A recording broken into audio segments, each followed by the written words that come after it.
Et le théâtre est carrément brûlé, la partie théâtre a carrément brûlé, donc les 200 places de spectacle ont disparu. Et voilà, c'est terrible pour le quartier, pour la ville de Saint-Étienne, pour l'agglomération, pour tous les gens qui fréquentaient ce lieu. Juin 2017, le rideau tombait dans la douleur sur la MJC, le nouveau théâtre Beaulieu. 8 mois plus tard, le NTB offre le même spectacle de désolation.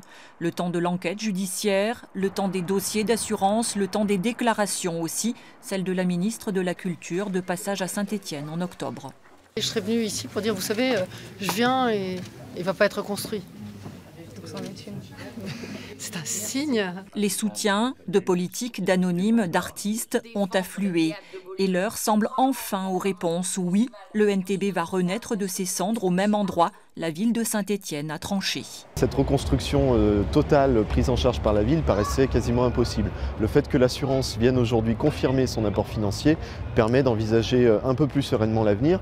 Et puis, à ne pas oublier l'engagement de la ministre Françoise Nyssen. Un soulagement pour le comité de soutien créé au lendemain de l'incendie. Des habitants, des acteurs associatifs persuadés que MJC et théâtre ont un grand rôle à jouer dans ces quartiers sud-est de la ville, dits sensibles. C'est une fenêtre sur l'extérieur. D'ailleurs, le NTB, le nouveau théâtre de Beaulieu MJC, depuis 50 ans, cette institution existe et a fait un travail considérable dans ce sens-là, dans la passerelle, dans le désenclavement du quartier.